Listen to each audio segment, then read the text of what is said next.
Hello, everyone, and welcome to the new year and new season of the Black Eel Podcast, where we'll be recording once a week. And in today's episode, we're going to be talking about the movie that Mike saw, but not me, Aquaman 2. Then we'll be moving on to What If, which we both actually have seen. You've seen all the episodes, right? I have. Yep. Okay, good. And then, of course, we'll be talking about Mike's character spotlight and moving on from that and being done, actually. That'll be the end of the episode. Before we end, though, after talking about the character spotlight, we'll talk a little bit of what's going to be happening next week. But for now, let's get right into Aquaman 2, The Forbidden Kingdom. The Lost Kingdom. Same thing. It's forbidden and it's lost. They can't find it, and it's forbidden. Well, I mean, I can't say it's forbidden because they didn't know where it was. So I mean, valid, but let's be realistic. If they knew where it was, they would have said it was. I mean, you're not wrong with that. Anyways, so Aquaman 2.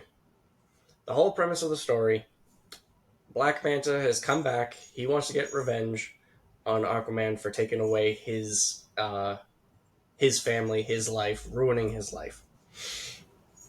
Aquaman has started a family. He has a son, Aqua Baby, and But isn't his name just Arthur Jr.? I think so. That's just depressing. Continue. So they're starting a family. Aquaman is trying to be king of Atlantis, as we've seen in the trailers. He hates it. He loves being a dad. He hates being king of Atlantis. And Black Manta is going around looking for the Black Trident, which is basically the exact opposite of Aquaman's trident that he acquired in the first movie.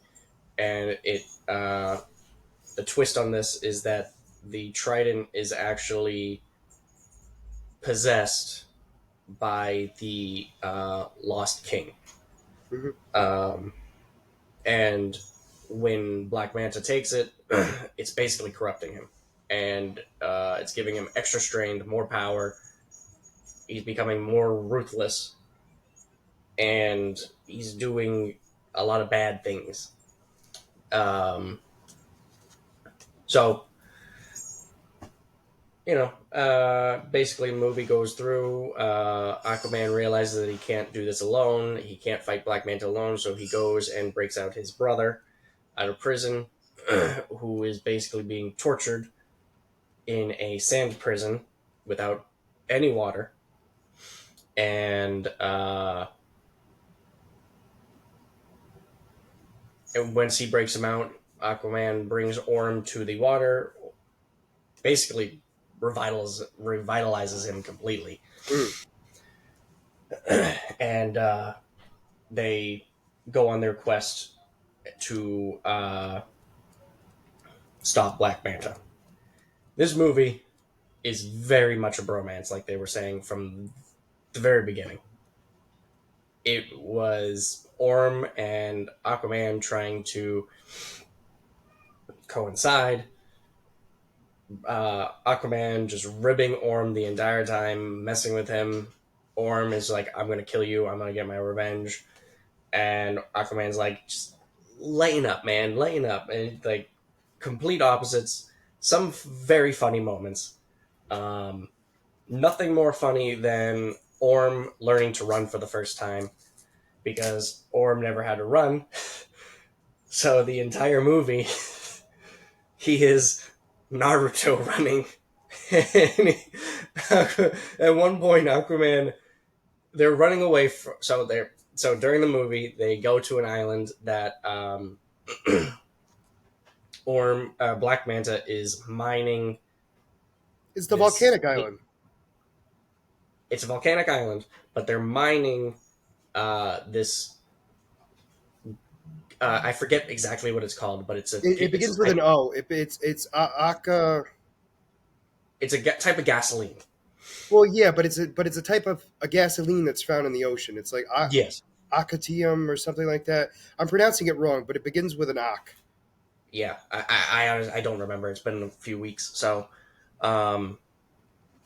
but they're mining it, and this is polluting the world. It's killing the world. It's causing the world to have extreme global catastrophes. It's basically taking global warming and like upping it times 1,000. Um, and when they're on the island, it's mutating all the animals. All the animals are giant, including the insects. So Aquaman and Orm are wandering through the jungle. They encounter a dead giant rat being eaten by a horde of giant insects.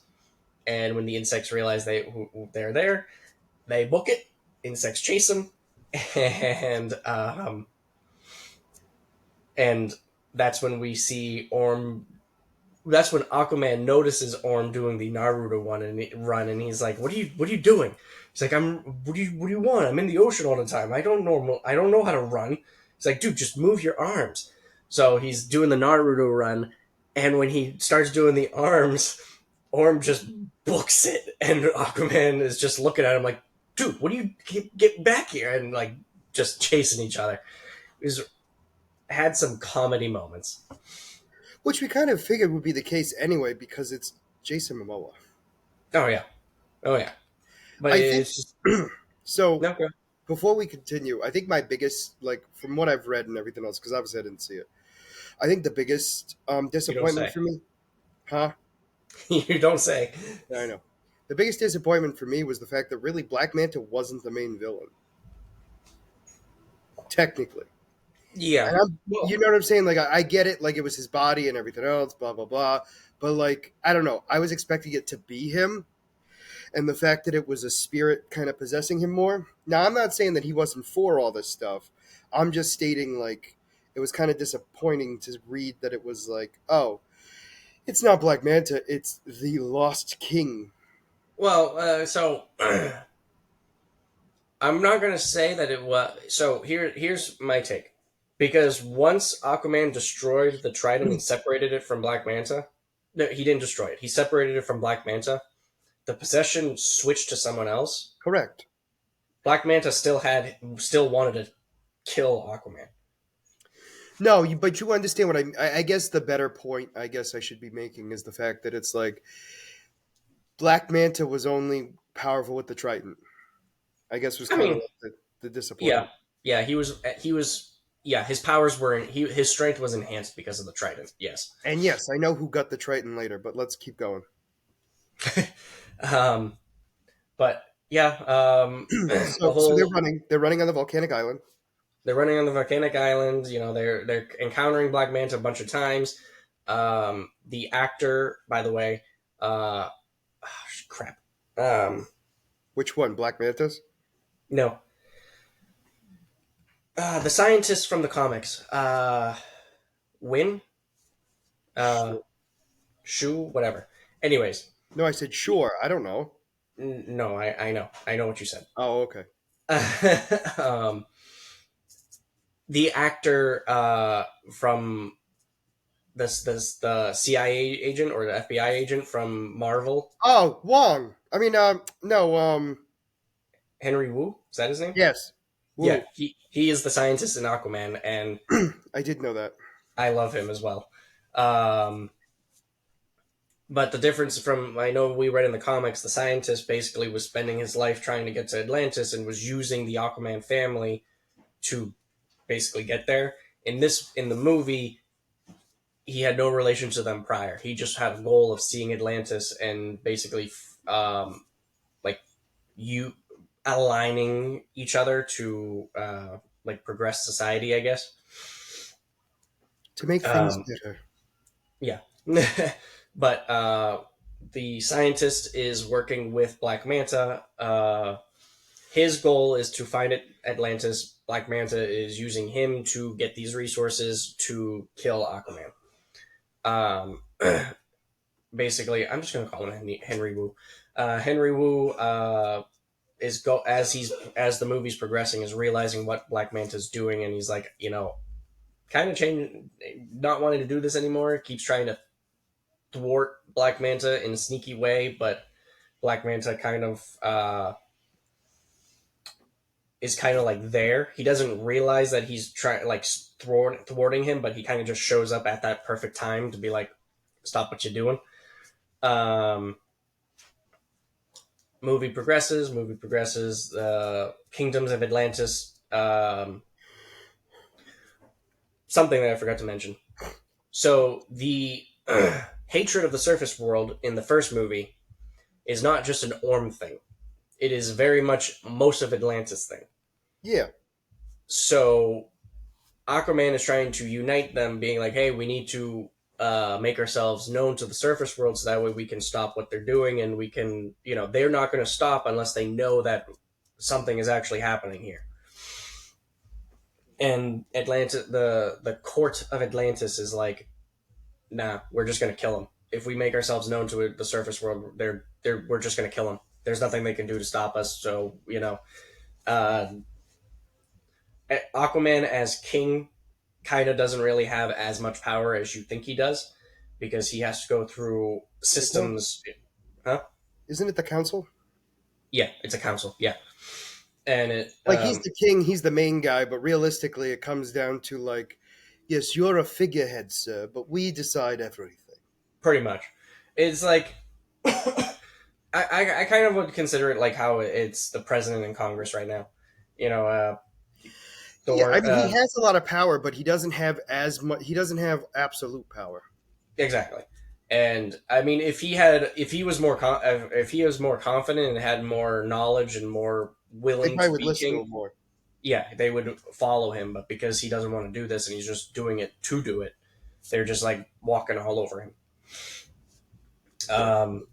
So finally, after Aquaman decides to freeze Orm, they're doing whatever they got to do. Um, the kingdoms of Atlantis, the figureheads kind of sneakily get a crew together without the council's knowledge, to go stop Black Manta from bringing the trident to the Lost King. Because once he does that, the Lost King is free. The Lost Empire becomes free, and basically, horde of, I'm going to call them undead, are going to start overrunning the world and Atlantis. Yes, Um, but he needs something to release the king. he needs something. Thank you. Um, he needs the blood of A relative. huh? A relative. Yeah, he needs the blood of a king, and there's Oh, was that only it? I thought it was just the blood of like his relatives. So it's just the blood of a king. well, I mean, the king is It's the yeah, it's supposed to be family. passed down lineage. I gotcha. So Who did they take? the twist is that the Lost King is actually the brother of the first king of Atlantis. Yeah, which makes sense. Yes. So there was a big fight. The kingdom of Atlantis ended up defeating the Lost Kingdom. They entrapped him in a spell, and the only way to set him free is with the blood of blood of a Well, the relative, blood of a king, really. blood of a king who is a relative, um, king's blood. Basically. Um, excuse me. So Black Manta realizes that he cannot take uh, Aquaman. He cannot take uh, Mira or Orm. So he decides to go after the next best thing, Aquaman's son. Goes, takes the 16. son, takes him to the lost city. Aquaman is Which following him. isn't it in Antarctica? Yes, it is.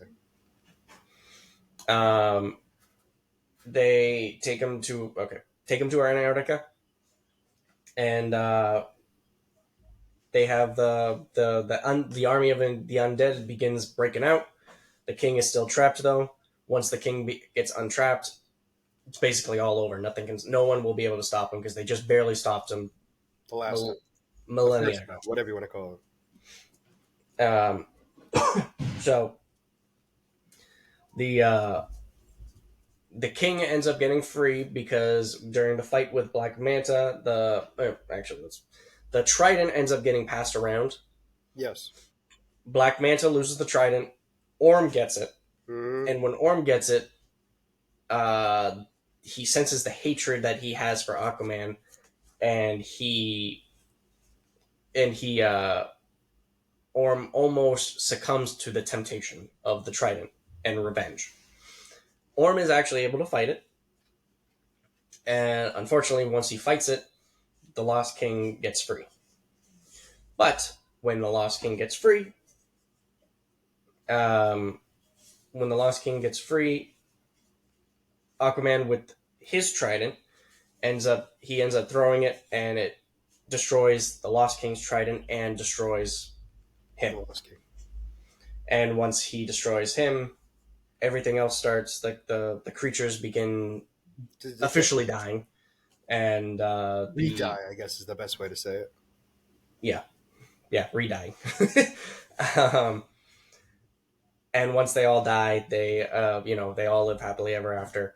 Orm, because he is still imprisoned, cannot be freed. So they said, instead of taking him back to prison, he has the entirety of Antarctica to roam until they can figure out a way to actually free him. Um,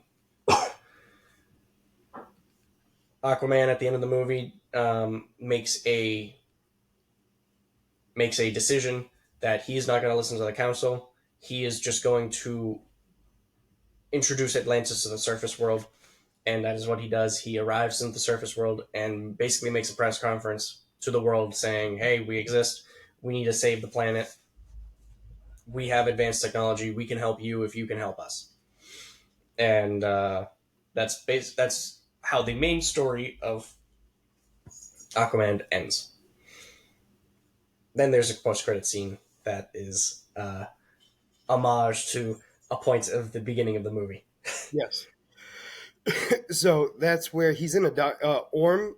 Is that how you say his name? Orm, yes. He's in a diner and he's eating a burger, and we see a cockroach on the counter. So in the beginning of the movie, or not at the beginning, in the middle of the movie, Orm is like crapping on Earth Customs or Land Earth Customs. Customs, and Aquaman is like, "Dude, you never had a burger?" He's like, "No, I'm not gonna indulge in these disgusting habits." And Aquaman's like, "Don't knock it till you try it." And Aquaman pulls a little rib and he gives him a giant cockroach because they're on the island. Yes. It's not giant; it's bigger than it should be. I was gonna say, yeah, I got you. Um, and hands the cockroach to Orm. And he's like, I have it. He's like, you people eat this? He's like, oh, it's a delicacy. You'll love it. Takes a bite, ends up really enjoying it. So later in the movie, you can finish. So anyway, at the end, after credit scene, we see him eating a burger, and he sees a cockroach on the counter, and I don't I even love how you remember say because cockroach. I do, huh? I love how you say cockroach. Cockroach. Cockroach. You got to really emphasize every syllable. And he grabs it, puts it on his burger, and eats it. And that's pretty much it. I mean, that's legitimately what it is. And that is how the DCEU ends. Yeah. With a cockroach in a burger. So it looks like that's going to be how the, Snyderverse is done. It's Yep. been good. Yep. Thank goodness. Here's the thing. I will say this. It wasn't, so like I said, I read it. I didn't watch it. But it just wasn't. I'm wondering if this is how people feel about the MCU that aren't me. You know what I mean? Like, it's already done. Give it up. Type of thing. But I think At this point, because people see the difference between the DCEU and the MCU is that there's supposed to be a new beginning. Like, the new beginning is coming for DC. Yeah. So it's like, why is anybody going to waste their time on these movies that were already coming out? Where I think it's where DC kind of screwed up on personally, where it's like you needed to make some money off of these movies, and Yeah. maybe they did, maybe they didn't, I don't know, but like realistically, it's like you kind of just went and like cut it off, and that kind of ruined it big time. I do agree with you; it's different than the MCU, but I mean, like, you understand what I'm saying. Like, it's the idea. It's like everyone thinks it's over, right? Now, granted, the difference is the DC EU is done. It's The, now the the new one. the big difference is that with the MCU is that people kind of see it as done after Endgame because the main players of the original movies Are are done, basically done except for a select few. and it's not and many. and they don't want to like get reinterested in these characters because 10 I mean in retrospect 10 years for movies is a long time. Oh, It 100%. Even they did realistically, they we've agreed on this. If Endgame was the end, it still was an incredible experience that never has happened before. exactly. No, But it was a once in a generation scene. and success. Like, it not only was it done, it was done well. Yes. Like, it was one of those things where it's not even just like it was done. Oh, like, remember when that movie series came out that was 10 years old, but it was also phenomenal. Like, everyone enjoyed it. I think Hmm. the idea is that people had was that they thought that once Endgame was over, it was going to keep that hype and keep going higher, and it Yep. can't. It No. automatically the story ends, yes, but a new story begins with similar characters or non-similar characters. Hmm. And I think one of the big things here is we're building to another big point. Yep. And I said People. we like I'm in it, but like realistically, they're trying to build this new story, and it's going to take I don't think it's going to take as much time because some of the characters are already established. It's not going to take as long. But that being said, it's still going to take some time. I mean, we're Mhm. already what We're 5 years 60? in. Yeah, I mean, like, and a lot has happened, but a lot of people are like, well, not enough has happened. But like at this point in time, there was no, there was like the Avengers were barely together. You know what I'm Hmm. saying? Like, and we didn't even know that Thanos was going to be the big bad. Like, Yeah. we had an idea, but we didn't know. We were like, it's not going to make it that long. We We didn't all get a felt this. first. We didn't get the first hint of Thanos until the first Avengers movie.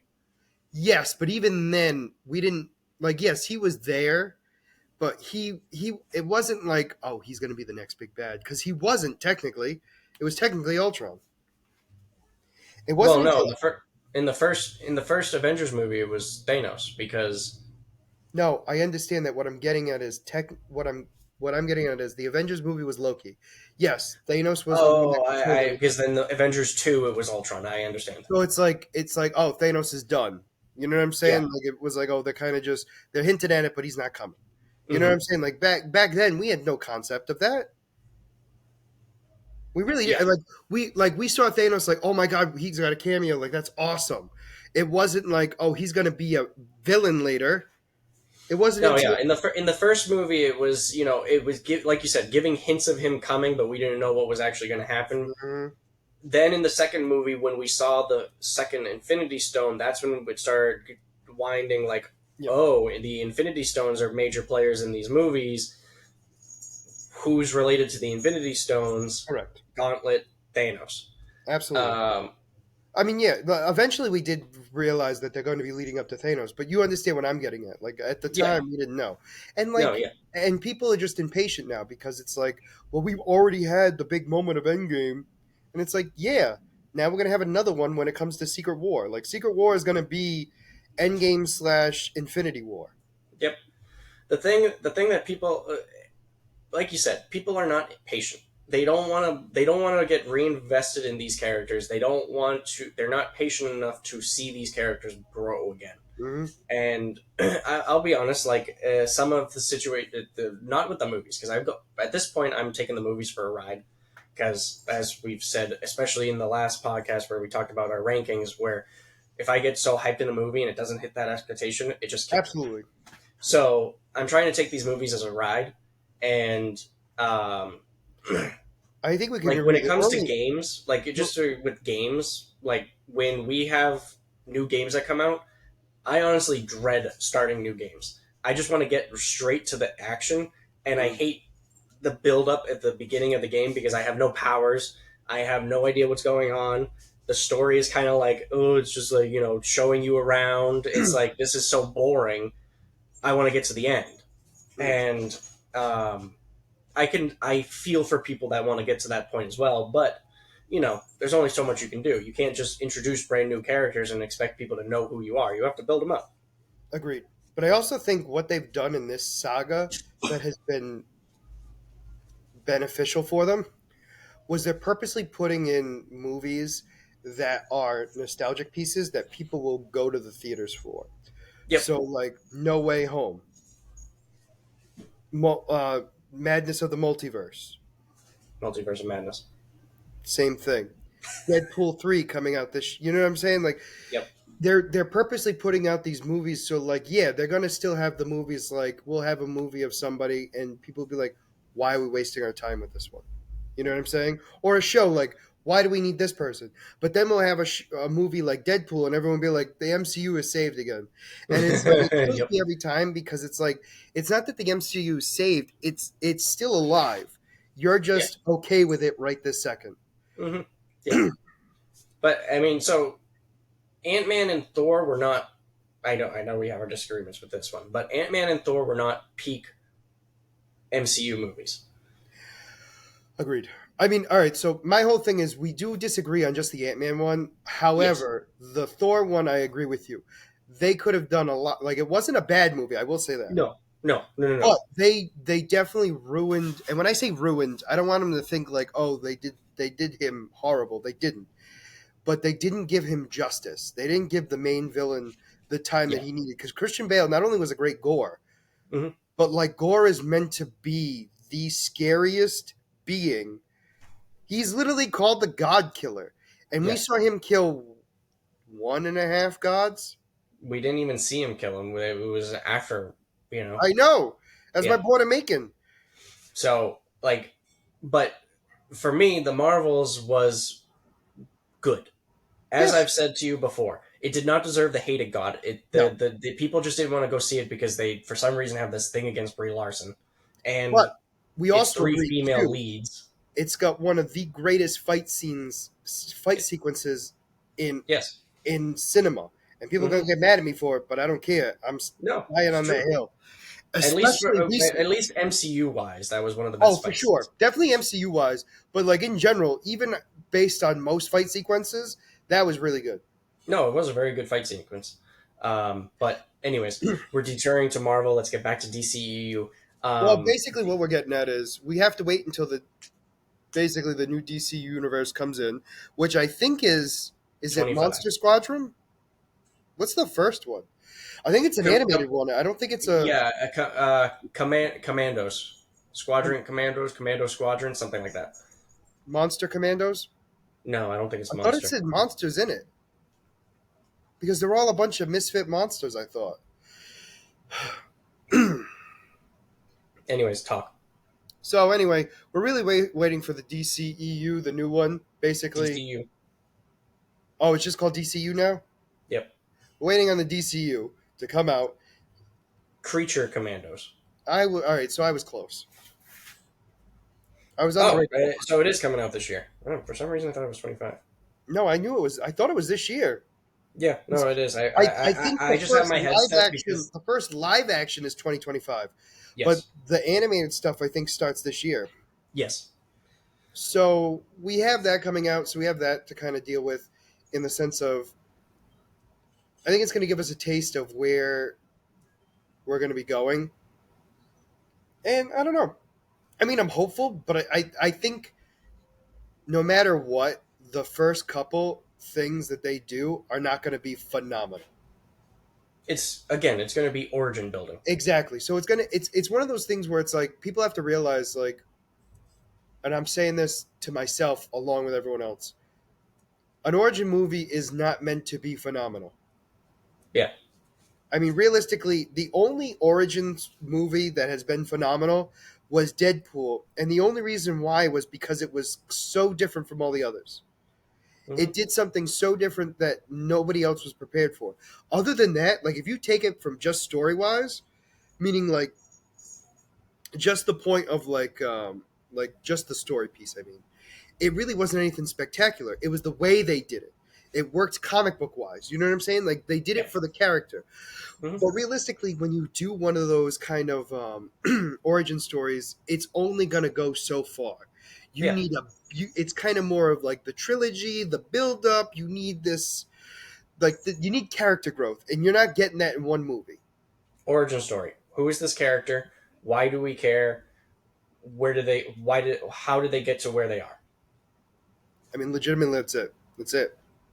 And I mean that's and then after the first movie, if the first movie is a success, you start building onto that and creating a real story for everybody. Um, Absolutely. and that again is where the DCEU fell flat, is the fact that they never gave a set story.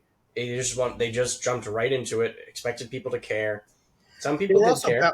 they were also bouncing around in timelines too. Yep. Like we were going in the ancient. We were in World War I, World War I, or World War II. World War I, World War II. World War II. Thank you. And then we were in the 1980s. Even though that the movies that we've seen her in were in present day, it's one of those things where it's like the inconsistency is always a problem. It would be one thing, and I know we've agreed on this, is if they did it modern day and then had flashbacks of her in World War I or World War II. Yeah. But the fact I, that they did it, I don't remember either way. I thought it was the Nazis that she was fighting against, but now I'm thinking about it. It might have been World War I, because I don't think Nazis were in that. I don't think so either. That's why Yeah, but it so it doesn't was matter. World War I. Regardless, it was early 1900s. Yep. And then we were in the 18 we were in the 1980s, but then in between all that we were in the 2000s. So it's like Hmm. it was a cluster. It was kind of messed up. It didn't have a good flow. They also, in my opinion, didn't have a plan. Like No. their plan wasn't about the movies. It was, we need to compete with Marvel. Yeah. Who can compete with Thanos? Darkseid. Like that's all. That was their main thought. That was it. And to be Yeah. honest with you, that's where they went their downfall. They didn't. They need to. And I hope this is what the new DCU does, is that they don't look at Marvel necessarily. They look at their stuff and go, "Hey, let's go. We want to go here. How do we get there? Okay, Hmm. let's build this up." And if they do that well enough, I'm not saying it's going to be better than the MCU, but it's No. definitely No. going to be comparable. Yeah. So I think the big thing with me is they're so far behind that they're not going to be as good as the MCU, and that's I'm not saying that they're not going to be successful, because they're going to be successful. I'm just stating like they're not going to make it as big as like Endgame. well, no matter what, they're gonna. I mean, it depends, because the first two movies, no matter what, are gonna sell. Superman and Batman, they're gonna sell. Which is why they picked those two. Let's be honest. Yes, and it's a smart move. Those Agreed. two characters You're are not going to hear a going to complaint from me. make money. Of Um, whether they're good or not, and I hate saying it this way, but whether they're good or not, they're going to make money. yep. Um, I mean, like the Batman came out when it was like peak superhero down spiral, and it still almost made $1 million or $1 billion. Billion. I was going to Yeah. say wrong So billion. yeah. um, so I mean, it's these characters will make money. It just depends on where they go after that.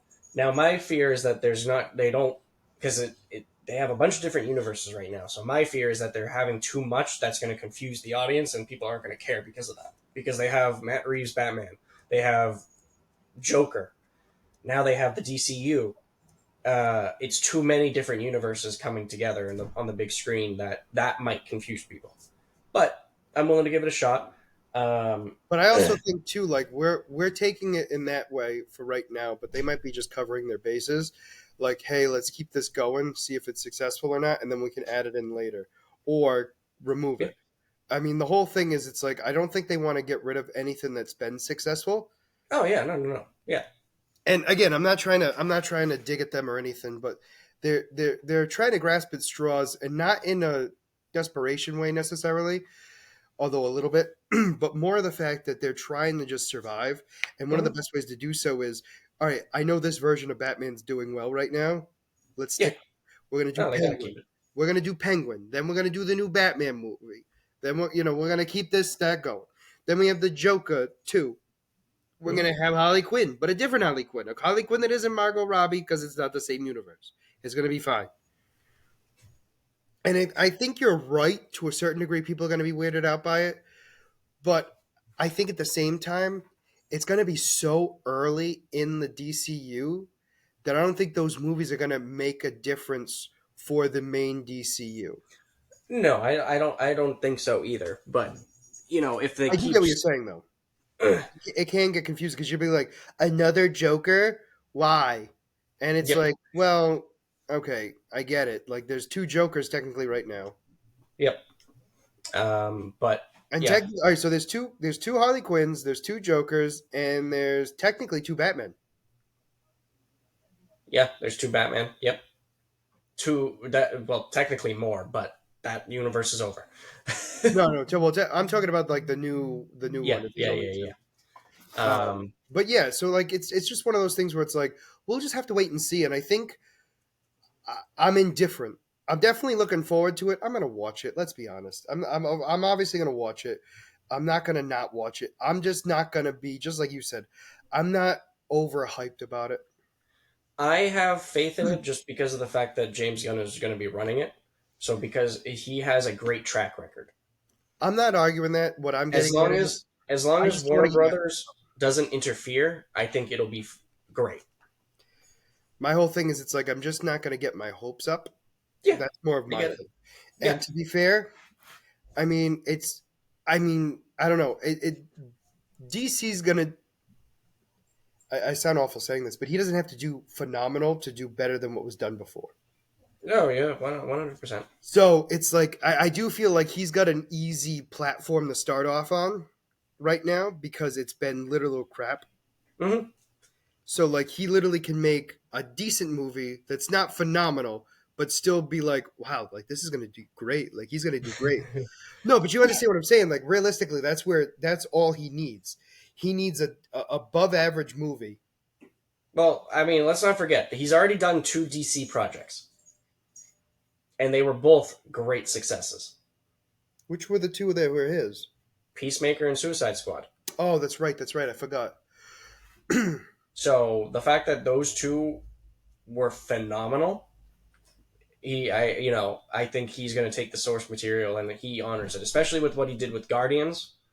I mean, No, that's fair. I mean, I'm just curious I how. understand where you're coming from though, because he doesn't have a high, he doesn't have to go above and beyond to be considered a success. And I think, but also too, I think that might also work in his benefit again because he can then build it up. He's not going to have to Mm-hmm. go 100 right from the get go. Yes. Um, But overall, I mean, DC, goodbye. yep. DCEU goodbye. Yeah, pretty I much. have to say, so this is an end. It was a joke movie that was an end.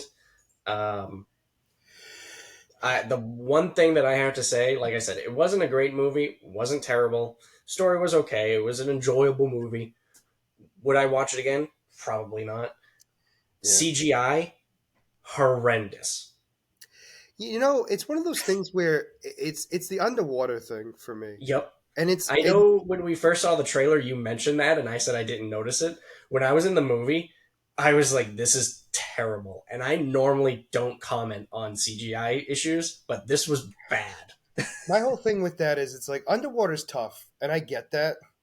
And I'm not here to like bash the people who did the work on the movie or anything like that because I imagine it's not easy. No, But no, my no, point no, I'm no. making is it's like when you make all the fight scenes in the water, I understand his name's Aquaman. I get it. I get it. But if you can't do it, figure out like with Namor, the fight scenes were all outside of the water. You know what I'm saying? Like it's Well, like here's the thing. Like, so I don't know if you ended up seeing the second Avatar movie. no, So was it that movie was all about in the water, being in the water. but it wasn't that bad. It didn't look like. It was phenomenal. You couldn't tell that it was CGI'd. Granted, the budget was through the roof, Well, that's for but obvious reasons. But here, like my thing is these people know what audience expects. This isn't like a low budget studio. No, Warner Brothers. You have money, invest in your movie, and then the audience will invest in the movie with you. yeah. Like, If you're gonna have the fight scene in the water, then you have to have the fight scene in the water. yeah, Like it's got to look like it's in the water and not in some green screen stuff. I mean, it's like they literally like you had the effects of like the hair and the body parts and the clothes like swerving around like they're in the water, and like they pasted the face on top of the body, and it just yes, like didn't fit. I It's got you. No, and I get it. It's one of those things where it's like I'm not surprised at all. But I mentioned it in the trailer, and you were like, "Nah." I think you not only did you say like, "Oh, I didn't notice it," but I think you also said, "Well, they got time to fix it." I did because And I was like, I and have I was like, faith. "Well, maybe." And I was like, I actually gave you the benefit of the doubt because realistically, they still could have worked on it. We know that. So I was like, "All right, I'll give them the benefit of the doubt." But then I saw more of it, and I was like, I think I'm right still. It's like after it was already out, they had the trailer out. Yep. Like the big trailer, like see Aquaman, the Lost Kingdom now. And I just remember seeing them in the water again, and I was like, oh. Yeah, no, they did not fix it. And the other thing that I know we had talked about, Amber Heard did kind of play a biggish role. Well, she Um, saved him. yeah, she got. We were both kind of right because I said like I feel like she's going to be in the part at the beginning of the movie with the family. She was. She's gonna get taken out, which she did, but then Yeah, she comes back and saves him and plays a decent role. Like you said, can't have an Aquaman movie without Mira. So agreed. I mean, it was one of those things where we discussed that episodes ago. We knew it was happening. Like, I understand the actress thing. I think realistically, they gave up on the movie. I mean, realistically, yeah, let's be honest. I mean, everyone's like, I can't believe she's still in that movie, blah, blah, blah. Realistically, I'm surprised that they kept the movie open to begin with, just because. And this is not a dig at it. I know they needed the money because they already worked on it. But my point I'm well, making doesn't is, really stop them. If you've heard the things about canceled movies that they've done, they canceled Batgirl no, I know. and they canceled the Roadrunner and Coyote because they wanted a tax break. But anyway, you get my point I'm making. It's just one of those things where it's like, I get it, but but my whole thing was they proved that they didn't care because this was the last movie. Mm-hmm. Like, well, guess in their mind they're like, well, who cares if she's in it? She's not going to be in it anymore. Valid. And again, I'm not. Here's the thing: I am not stating anything on like whether that's good or bad. I'm just stating like their mindset was definitely like, we're done. We're done. Mm-hmm. We're done. The series is done. We're all done. Ta-da! Here is our CGI. Yeah. No. And I I, think that's pretty much the end. yeah. No. They just wanted the movie out. They wanted the movie over with. And at the end of the day, this is what we got. And Yeah, like we said. DCEU is done. And now we can move on to what if. We've trampled this horse enough. Yep. Um, so what if season two? All right. So first off, phenomenal. Um, I thought overall this season was better than the first one. Agree or disagree? There was a whoa. What was the what was the huh? Sorry, I'm still dying a little bit. No, it's like uh, I don't know. I think they were both really good. I don't know which one was better because Okay, you know what? That's fair. I think, and this is just because I just finished watching it recently. Obviously, yeah, I think it's probably because it's fresh in my head. I think if I watched them all together, I think they'd probably be even. I don't think. I don't I think think. they're both even. I think neither one surpassed the other necessarily. I think there were episodes better than others for sure. We've talked Mm, about that a yeah, million times. yep, That's never going to change. And that's with both seasons. yep. Um, So the difference between the first season and the second season is we didn't that know the what we were first coming up. We didn't know what we were getting in season one. we didn't know what we were getting, but the tone was a lot different in the two seasons. The first season was a lot darker tone, a lot more gritty, depressing episodes, whereas the second season was a lot more upbeat. Yeah, no, right. So I will agree with you on that one. But also, too, we didn't know what we were getting in season one. Yeah, Um, this was and the then, first time we did it. We still didn't know what we were getting in season two because we no, didn't but we know. had. So here's the difference. In season one, we didn't know that it was going to come together. Yep. In season 2, we knew it was going to come together in some way.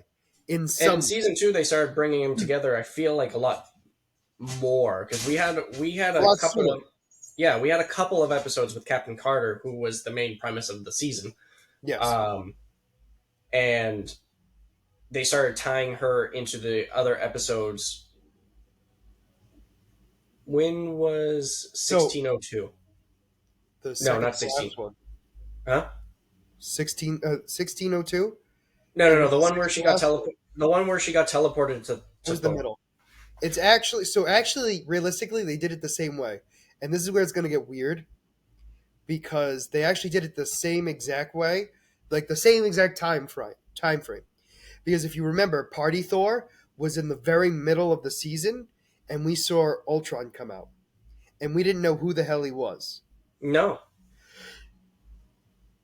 Party Thor was towards the end of the season. No, Remember, he we wasn't. we It was literally it was the arc. It was we literally watched it it was with. episode 6. I'm not 6. It was episode like 5. It was episode 8. It was not episode 8 because No, no, 7. Sorry, 7.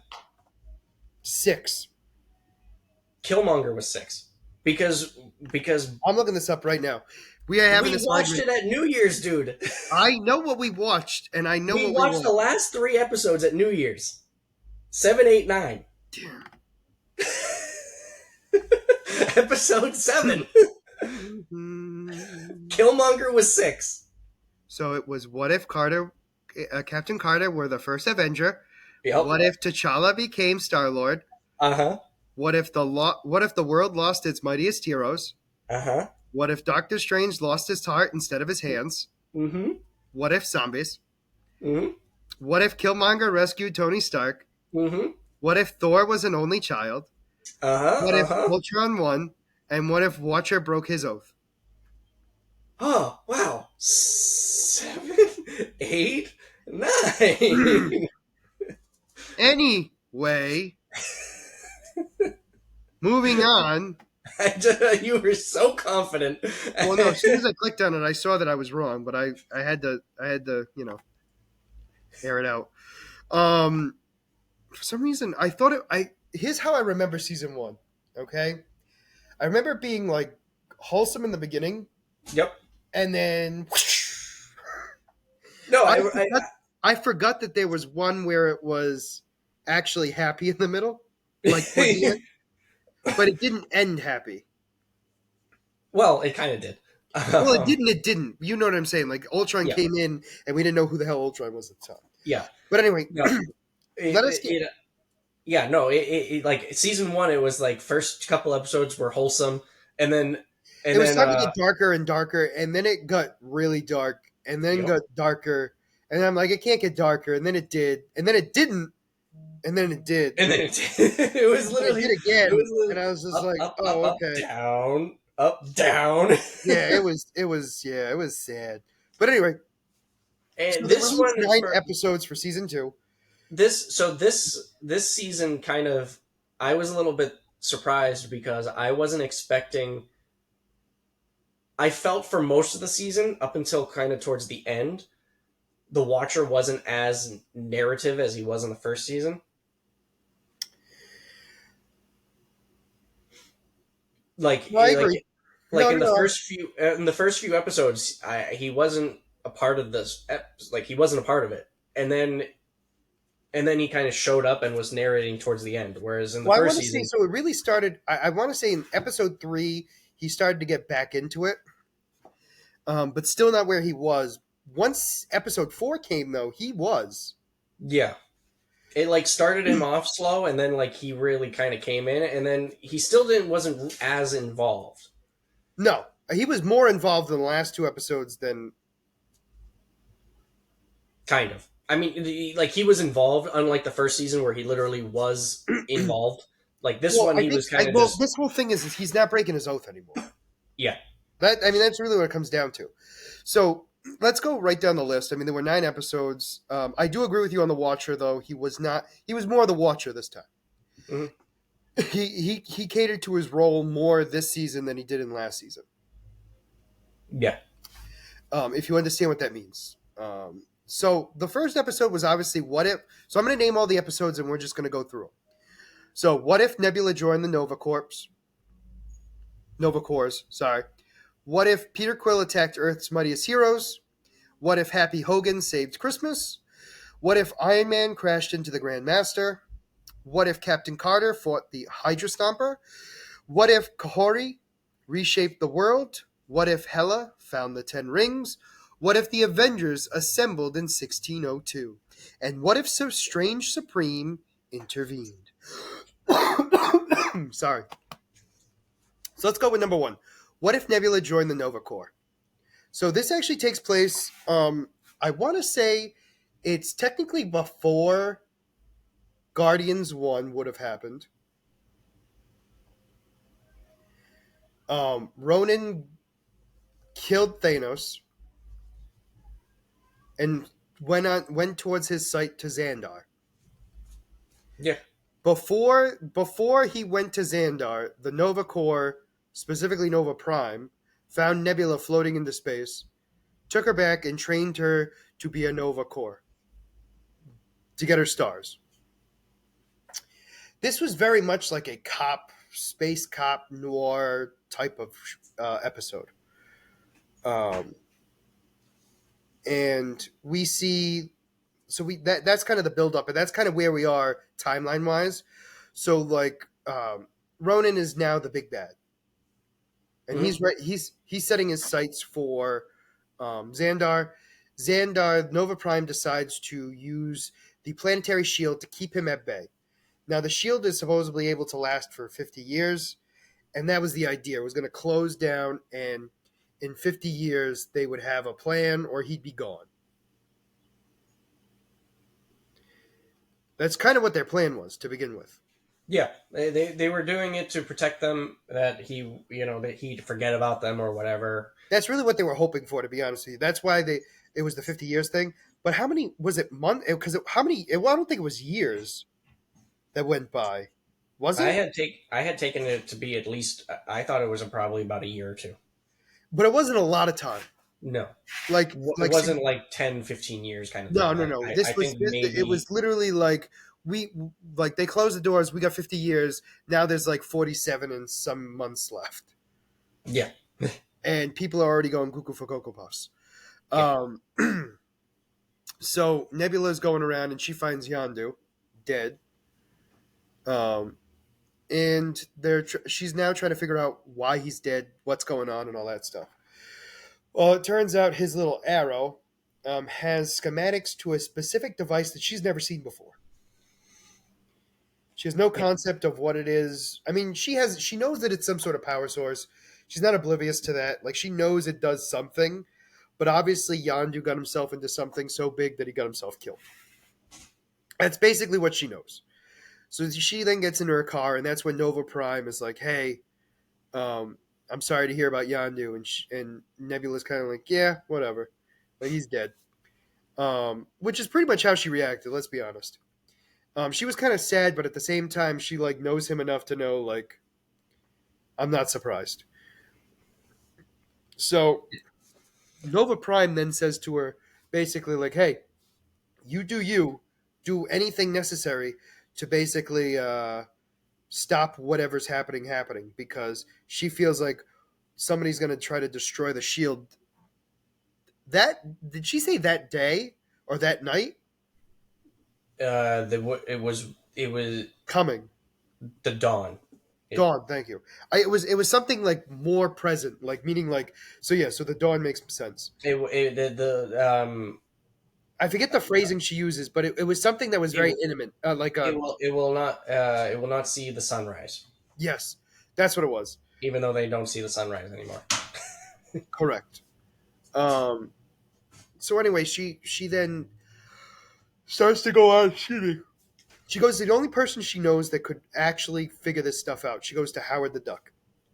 Apparently, he is a legal criminal mastermind. And I know I said that and it sounds really weird, but it actually makes sense if you watch the episode.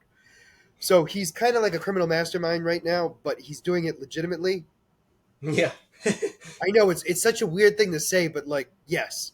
And he runs the best casino in Xandar, and he's making money like you wouldn't believe. He's got Xandar women all around him, all excited to touch his bill, and he's got the best rock paper scissors team he could ever have, and that's also not a lie. So anyway, she goes right up to him, kicks everyone out. She shows him the schematics. He thinks it's incredible, but has no idea what it is. Then Korg comes in and goes, "Oh, I know exactly what that is," and tells her exactly what it is. And she now knows that it's supposed to be the device that kind of controls basically the shield hmm around Xandar. So she then thinks of a new plan to go to the only person she knows that can hack into Xandar technology, and that is, I can't even remember his name, but he's played by Jude Law in Captain Marvel. So anyway, they Keep going. so she goes and goes into the prison, talks to him, and he's like trying to understand why she wants him, and she explains like, I need somebody who could break into Xandar technology. Jan Rog. Yeah, I keep wanting to say Marvel, and that's not right. That's Um, definitely not right. well, because in the comics, Marvel. Anyway, it's not the point. Dang. I know. Um, Different characters. well, yes, but what I was gonna say is like the joke was he was supposed to be Marvel. Like when we saw him in the trailers, he was supposed to be Marvel, and it turned out that that's not who that was, which Uh, is it was actually the old woman. mhm. But anyway, that being said, we then she basically breaks him out of prison. She then unlocks all the prison cells so she can escape with him. They go into Xandar Tech. They go through all the security and everything else. He hacks in without a problem. She gets up to the globe, which is literally just a ball. I mean, like it's the weirdest technology I've ever seen. It's just a sphere. She goes up there. She has the devices connect to her, and she downloads the code. He then hacks into her, takes the code, leaves her there, and runs away. She escapes to try to stop him.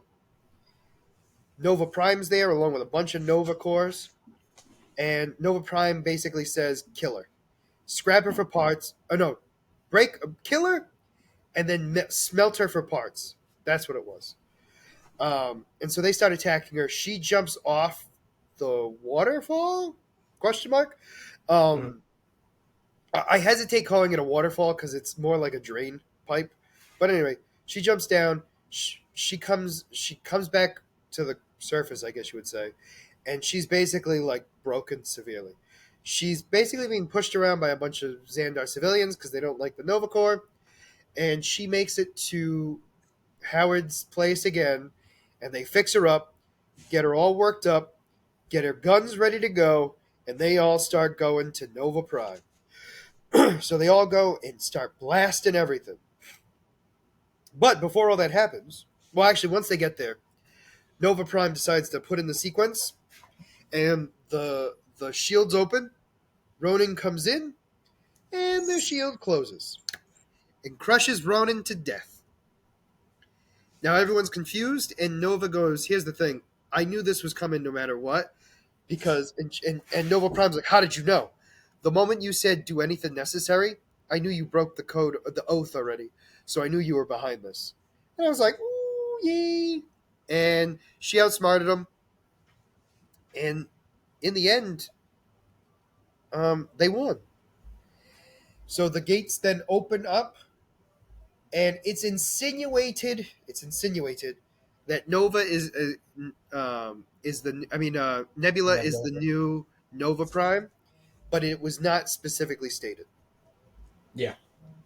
Like it was heavily hinted, but never actually stated. And that was the end of the episode. Yeah. It was a good episode. It was a good start. Yeah, I mean, it honestly, it wasn't bad, it wasn't incredible. It didn't need to be. We were Yeah. getting another episode tomorrow. Who cares? Yep. Really, It that's was a what it good was. good introduction. Yep, it was like, oh, we're going into this. We're going into different stories, different characters. Yep. We're having different people be the main characters. I'm fine with that. The next one was, what if Peter Quill attacked Earth's mightiest heroes? Now, this one was an interesting one because it was Peter Quill landing in Earth in the 1980s and basically destroying life on Earth. So we thought. Well, that's what it looked like when he first crash landed. Yep. So then, Earth needed heroes, and so they gathered together all the heroes they could. Hank Pym as Ant-Man, Goliath, the Giant Man, T'Challa, Black Panther, Winter Soldier, the Winter Soldier. Marvel. Marvel. And then, of course, we have Howard Stark and Peggy. And Hope. Yeah, but she's not an Avenger at this point. She's just a young girl. So this is a lot of we forgot Thor. Duh. Oh yeah, he showed up. Right. I forgot. So anyway, they get the Earth's Mightiest Heroes together, and they go to try to attack Peter Quill. So they're assuming that Peter Quill is an alien. They're not 100% wrong. So they go to attack him, and honestly, Peter Quill is kicking butt. He's taking those Avengers out like with ease. Mm-hmm. It's not until Thor shows up that Thor knocks Peter out. So we get to see kind of like, so realistically, this group of Avengers are basically jokesters. Let's be honest; they're more playful than the original, in my opinion. Than our main ones. Yes. Yeah. Yeah. Um, they also were not big fans of each other either in the beginning. I mean, you could Neither argue were that. ours. I was going to say you could argue that as well, but you get my point I'm making. These guys have also known each other longer too. For some of them, yeah. I mean, Because that's I mean, Goliath, Hank, and Howard were all together, well, along with Peggy as well. and Peggy. Yep, and Peggy. And Marvel was around, but they didn't know her because she was part of a secret project. Yeah, Marvel was. They knew of her, but they weren't like she wasn't. With them. Then it was T'Challa, which they worked together sometimes, but very rarely. And then obviously the Winter Soldier, who was you normally trying to kill them. Correct. Um, So it was a weird grouping of people, but they knew that they needed to stop this planetary destroyer.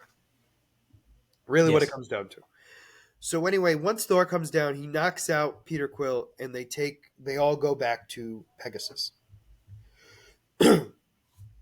And Thor explains that this is what's going on. There's a creature by the name of Ego who is doing the expansion, and his son can help Bring spread. about the end. Yeah. And so they're like, well, how do we destroy it? Well, we can't. We can only somebody of this cosmic energy could do so. Well, good thing they have somebody in a cell like that. Well, while this is going on, we have Hope, who has stolen her dad's credentials and is swiping door to door, listening to music until she finds Peter Quill. Although I don't think she was looking for him, No, she but wasn't looking for him. She didn't know she was there. but she found him. And they were talking, and she found out he's not an alien. He's from Missouri, Yeah. which I always find hilarious. So she thought. So they were talking and everything else. She shrinks him down, gets him to the exit, pops open the exit with a bobby pin, makes it bigger again, and then he escapes. The Avengers then split up because Ego is coming. So Ego crash lands in front of Pegasus, basically. So we have Hank Pym and Marvel going to Missouri to go find Peter Quill. And we have Goliath, Thor, and Black Panther to deal with Ego. Yep. So while this is all going on, they're realizing that Ego is looking for the seedling. They order the Winter Soldier to take it out of there. Winter Soldier's nowhere to be found. It's because he's got a lock on Peter Quill in his sniper scope. That's when Howard Stark is talking to him, hacks the Soviet Union comlink, and convinces him with the knowledge. I mean, basically with using Steve Rogers' name to break the hold of the Winter Soldier, and is successful. Yep. But he does not. Yeah, kind of. Well, successful enough that he doesn't kill Peter Quill. Yes. So Winter Soldier leaves, nowhere to be found. The rest of the group comes back to fight. Um, the rest of the group is literally being covered by rocks. Peter Quill and Ant-Man get inside the mountain that Ego is in. Peter Quill absorbs the seedling that his dad left on Earth and blasted him to smithereens. It was really it. I mean, it was a good. I will say this: it was a good episode. I also thought it was very anime coded. It was what? Anime coded, Oh yeah. but it did really well, in my opinion. It was No, very it was a well good done. episode. It was a It good was. episode. Oh, excuse me. We got to see like the old Avengers, come together, which I thought was The kind of cool. generation before. Yeah, we kind of got to see because we knew they existed, but they didn't exist together. Yes. It was a weird thing to say, but you get it. No, that was a nice episode. It was nice seeing that different side. Yes, and then obviously they begin to work together. That's And really it's what. crazy. It's crazy, like seeing how actually similar Hank Pym and um, new Ant Man is. I just because like in the movies, Hank Pym is very serious and strict and no joking around, but yet in this, he is very much joking around and Well, I goofy think it's. and I think, you'll agree to this. It's still early. yeah. Like, so I think like he just lost his wife. Like, he's still kind of got some hope, literally left. No, I just it's just funny seeing that different side of him that we don't Oh, normally I agree. see. I agree. And then we have the next episode, which is copyright will be damned. What if Happy Hogan saved Christmas? Marvel's version of Die Hard. Quite I literally. was so I enjoyed that episode so much for the fact that I could watch people's reaction to it the entire Yeah. time. I will say this. This was it was a joke episode from the get go. We knew it. Oh yeah, It holiday was spirit. quite literally. I mean, there was nothing wrong with it. It just was a movie. I mean, it was basically a movie. We had Yeah, Darcy. We had excuse me. We had Director Hill, and we had Happy Hogan, and we had Hammer, and Hammer. who is supposedly coming back as Hammer again for Armor Wars. Hmm. We shall see if that truly happens, but I'll be excited to see so. But anyway, Hammer hacks into the Avengers Tower and takes it over. And who's there to save it? None other than Darcy, Director Hill, and Happy Hogan. A dream team. A team that we didn't know we wanted and realized they're not good together. Didn't realize we wanted and probably never will again. Correct. So basically, if you've seen Die Hard, you know what happens. The big difference here is Happy Hogan accidentally gets injected with Hulk DNA and turns into a purple monster. Yep. Then, Just picture Die Hard with a giant purple Hulk and flying robots. yes. So anyway, so he, the whole thing is him trying to take Avengers Tower back from Hammer. The final scene we have, the final fight was what's supposed to be is Hammer in the Hulkbuster versus Hogan Hulk. And the Hulk two Hogan. nope, I said it correctly for copyright reasons. Do you feel me, brother? So anyway, they start fighting, and honestly, Purple Hulk, pretty powerful. Yeah. I mean, granted, we know that the Hulkbuster, and at this point, the Hulkbuster has not been. I mean, granted, the Hulkbuster probably hasn't been used at all at this point, because this is supposed to be after Avengers 1. Mm-hmm. Because yeah, it's a whole thing. So anyway, Thor's there, everyone's partying. Woo-hoo, woo-hoo, woo-hoo. Thor's not there. Not yet. You're right. I'm sorry. So they during the fight scene where Hammer is about to get killed, basically. The Avengers show up and start attacking Happy because they think he's the monster. Yep. And in a way, they're right. And so they're all dressed up in Christmas outfits. And that's when Darcy comes in and is like, "Hey, no, this is Happy. Like, you got to stop." And they all stopped and they realize that somebody's in the suit. They deactivate it. It's Hammer. So Hammer gets rearrested, and the episode ends with basically them all joking around about how Christmas is, finally happening, and nobody's talking about whether or not Hogan will be able to turn back into himself. Hogan is like, hey, you're gonna be able to fix me, right? And He's like, Tony just "Oh, laughs, don't like, you worry, it's Christmas. yeah, let's It's go. Christmas. Let's keep enjoying the day." And that's when Thor comes in and he teleports in and he looks around and goes, "Oh, party's over. I missed it." Which really tells you what kind of party they do when his reaction to showing up, seeing a burning Avengers Tower is, oh, I missed the party. Yeah, pretty much. And that was how it Um, ended. I thought it was a good movie. I mean, good movie, good episode. I want to point out it was a movie. I want to point out that I enjoyed the fact that when they were fighting Purple Hulk, Tony is like, "Hey Banner, you want to hop in anytime?" And Banner's just sitting there eating popcorn, like, "No, you Yeah, guys nope, got you guys got this. it."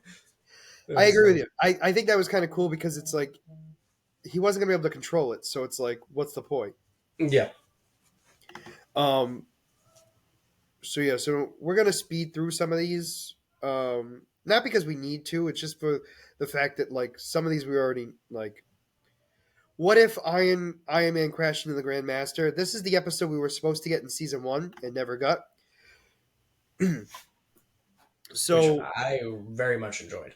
no, this was a great episode. I will admit that I kind of wish we got this in season 1 Hmm. because this would have been, in my opinion, fine. And I loved the after credit scene, Yeah, the after credit scene was so weird. But anyway, which you lied to me. You were like, "Oh yeah, I already saw the after credit scene," and no, then there was I another showed. after credit scene that I saw. Shush. There's only one. No, there was another. There was another. There was another. Oh yeah. Another. Yeah, because they showed it to us. In what? Oh This no, episode? it was season 1. Oh, that was it. I showed us the one in season 1 where you didn't realize was there. Oh yeah, with the Hydra Stomper. Yeah, that I forgot about. Yeah. And I just like, and then I got yelled at for talking about it. I was like, well, and it wasn't by you. But anyway, um, so yeah, what if Iron Man crashed into the Grandmaster? So this takes place right after, actually, legitimately, right after Avengers 1. This Iron happens Man, literally after the invasion of New York. yeah, because what happens is Tony Stark shoots the nuke through the portal. The difference is he doesn't make it through the portal, so he falls into the Devil's Anus and comes flying out to Sakaar. I I'm not forgot wrong. that was the name. I forgot that was the name. Oh no, it's the name. It's the name. And you know I'm right, and that's why you're laughing. So he comes out of the Devil's Anus, and he literally crash lands, and at the reaction that everyone has is, "It's Tony Stark." Oh no, that's not what they call him. They call him the Iron Iron Mojo. Mojo. Iron Mojo. That's what it is. So he's like, "What?" He goes, "You're the defeater of Thanos." He's like, "What?" And so they were showing him all the clips of everything, and so he's worshipped as a celebrity to begin with. Yep. So then the Grandmaster invites him to His watch the death birthday race. celebration. No, the chariot races. Yeah, for his birthday. Yes, but it's the chariot races because the joke is it's death race, but he calls it the chariot races. Yes, yes. And it's his 21st birthday, and I know he doesn't look a day over 18, but um, and Tony's just like whatever. So they're all watching this whole thing, and he sees what's going on. So he's kind of like, this is kind of barbaric, and literally the entire time, Grandmaster, when a car explodes, he goes, "Oh, I keep telling him to use more fuel. I can barely feel the flames," and it just makes me laugh. And then at the end, he releases his champion, which is this big purple elephant. So Iron Man is like, "I'm done with this. I'm not watching this happen." He then uses his things that we don't actually see until Oh no, we see it in Iron Man. I mean, in Avengers. And he calls his armor, and not all of it shows up. And the parts that did show up apparently are sticky. And he, from the glue. yeah, so he flies down barely, and is about to blast the monster to smithereens, but can't because it's not working. And then all of a sudden, right before it attacks them, it gets blasted right through the chest, and it's none other than Gamora, daughter of Thanos, Yep, coming. we don't know her name is Gamora until the end of the episode. Realistically, we know it's Gamora. Everyone knows it's Gamora, except for the people in the episode. We don't know who Gamora is. Who is Gamora? What is Gamora? How is Gamora? So anyway, we then she then goes to basically take out, not take him out, but bring him to Thanos. And Iron Man and her are arguing, and they're about to look like they're about to fight. That's when the devices get attached to both of them. The things we see in Ragnarok. Yep, the electric And shock treatment. yes, and they're captured and brought into a cell together, a very luxurious cell, I may add, where they would make whoopee for eons. Um, And they have a guest in there that just is not a guest. That's just a giant pile of rocks that happens to have eyes. yes, and it likes to answer questions. So anyway, so Korg's there as well, and they've decided that they're going to break out. So Iron Man uses his arc reactor to disable the device on his neck, open up the cell door, and then shut it right before Gamora can escape. She punches the glass and it cracks, and she realizes she can escape. So anyway, he's now with Korg trying to figure out how they're going to escape. And if I remember correctly, they make it to the escape area. That's when Gamora finds them with a gun, correct? Yep. And then the rest of the group, or what's her name? The grandma, the one with the magic staff. Oh, I forget. Yeah, I but forget. anyway, she's there with her crew, and she zaps Gamora, and she falls down. And that's when Korg and Iron Man escape. Well, they escaped first. Yeah, but I mean, like, they kind of knew that they had escaped already, but then they realized they got her, so they recaptured her. Yep. And so they then go find Valkyrie, who um, they agree that they're going to help take down the Grandmaster. And Tony Stark builds a suit that looks very much like the Hulkbuster. Um, and then while they're talking to Gamora, Gamora escapes again. Um, Yep. sort of. Grandmaster and what's her name is talking to Gamora. Yep. And they're like, "Oh, we love Thanos. Like, we love your work. Like, oh." And that's literally legitimately what happens. And that's when, sorry, Iron Man pops up on the screen stating, "Hello, everyone. I am demanding that the Grandmaster enter a chariot race with us all." Or no, he calls it a death race, doesn't he? He just called it a race. I don't think he didn't say death race. You're right. I think he just called it a race. But then he was said, "You get to choose our chariots." And Gamora and The other woman. the other one. We'll stick with Grandma. The Gamora and Grandma were like, "Dude, you control the planet. We don't need to do this race." And he's like, "No, don't worry. I got it. I got it." And it's like, "I want your suit." And he's like, All right. "Fine." And so they agree to the terms. And so they zap Gamora again. They force her into a vehicle, and the race begins. And they give Tony Stark the worst chariot of all. That literally looks like a chariot, though. Literally a chariot. And Grandmaster has a vehicle that looks very fast. And so the Grandmaster starts earlier than everyone else because he knew when the go was going to happen. Because he's a cheater. I mean, yes, I thought that was obvious. So then the race begins. So the entire race is basically Tony Stark trying to convince Gamora not to kill him, and he does. And then he gets his chariot gets blown up, and he turns his armor into a race car, which then goes toe to toe against the Grand Master. Uses his arc reactor to power up Topaz. Topaz. I don't know why I couldn't think, but is it just Topaz? Yeah, just Topaz. All right. Oh, you know what? I'm thinking of Darkseid's. Oh, yeah. Yeah. But anyway, because they looked similar. So anyway, he uses his arc reactor to power the the vehicle to go faster and speeds past the Grandmaster. Well, they finish.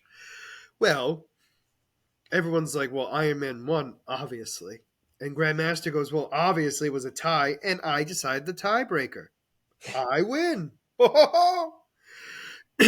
So everyone starts booing and everything else, and that's when Topaz comes in to ready to stab him with the spear. And that's when, was it Gamora that hit him? Valkyrie. Valkyrie smashes into Topaz, breaking off the staff that rolls over and taps the Grandmaster and turns him into a puddle. Now, we have Valkyrie that has decided to be the leader of the planet. We have Korg and Tony Stark agreeing to help out to begin with. And then Tony Stark goes, I can't stay anymore. I got to go back home. And that's when Gamora comes back to say, no, you're coming with me. She has him chained up to go see Thanos. And the two of them go there. And that's when Gamora goes up closer to him. Tony Stark breaks free, throws Topaz's staff, gives it to Gamora, and she stabs him right in the chest with it. And Thanos is melted. Yep. And the after credit scene is we see a melted Grandmaster still talking to Topaz. Asking him to mop him up. Save me. Something that I think is interesting that I see online. Everyone complains so much about how weak every iteration of Thanos is except the main MCU Thanos. Like every single Thanos is defeated easily except for ours. Yep. It's just like we're focusing on the villains. Not all of them are going to be as powerful as the one that we have. Some of them could be even more powerful.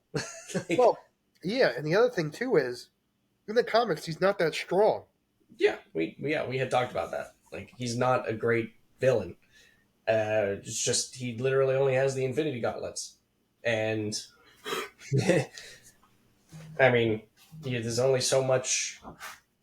Again, they're just trying to build up other stories, so they're not going to keep focusing on Thanos. Well, the other thing too is like where these stories take place, Thanos is still considered the one. So it's what they're showing is in this universe, Thanos isn't the one. Yep. Like when you compare it to our MCU, like Thanos is the main guy. Like Yeah. the only time we didn't was when it was Ultron, and Ultron was scary. But he still wasn't Thanos. No, I'm talking about for What If. Oh. No, but you understand what I'm saying. Like realistically, Thanos has been like the big bad until we see Ultron, and then Ultron is like, whoa, hello, sir, you just punched the Watcher in the face. Yep. He's got a big face. It's huge. But I really enjoyed this episode. This was a fun time. It was not only just a fun episode, but it got us to understand what was going on in where they found her. Yep, it finally gave us the backstory of Gamora. But I think what was funny was where they get her is after the story had already taken place. Yeah. Like after Thanos had already died and everything else. Mm-hmm. Like they were going to just destroy the Infinity Stones. Yeah, they're just going around the universe trying to saving lives. Yes. Which I just find was hilarious. So then the next episode is what if Captain Carter fought the Hydra Stomper? Now this one's an interesting one because this one combines Winter Soldier and Black Widow. Yep. Great episode. Oh, phenomenal. So this one takes place after season 1, where they encounter the Hydra Stomper on the ship. So basically, that after credit scene at the end of season 1 is the beginning of this episode. Although they show a little bit about like how Captain Carter is basically how her universe looks, and it's pretty much very parallel to our own. Um, Kind of. well, I mean, like we have Loki, the Battle of New York. Oh yeah. Yeah, Tony's. The only difference was they added Wasp into the Avengers. Um, There so was no anyway, Hulk. sorry, huh? There was no Hulk. It's funny you mentioned that there was no Hulk. Yeah, I remember seeing that. I'm like, oh, where's the Hulk? And never showed up. There might, you know what? There might not have been a super soldier serum.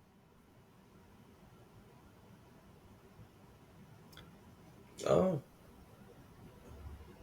maybe. Oh, maybe. Okay. Yeah, But maybe. anyway, although Bruce Banner does exist, Yeah. Bruce Banner does exist. We did not see Hulk though, Hmm. so Bruce Banner does exist. So he might be the Hulk, but he wasn't there for Avengers. Anyway, we have all that going on. So then we're on the ship, and they find the Hydra Stomper, and apparently it's activated, and it tries to kill him. She fights it, knocks off its mask, well, pops it open, and it turns out to have none other than Steve Rogers in the mask or behind the mask. We then go on, they fight, blah blah blah. We have the same scene from Winter Soldier with Captain Carter a little bit, where it's kind of like they're inside the building, and Oh yeah, they're fighting.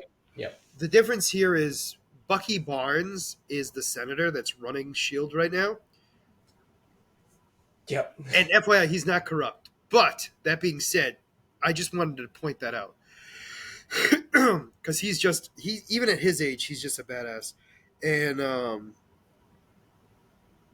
one of the big things too is like we then have the Hydra Stomper come in trying to kill Bucky Barnes and failed.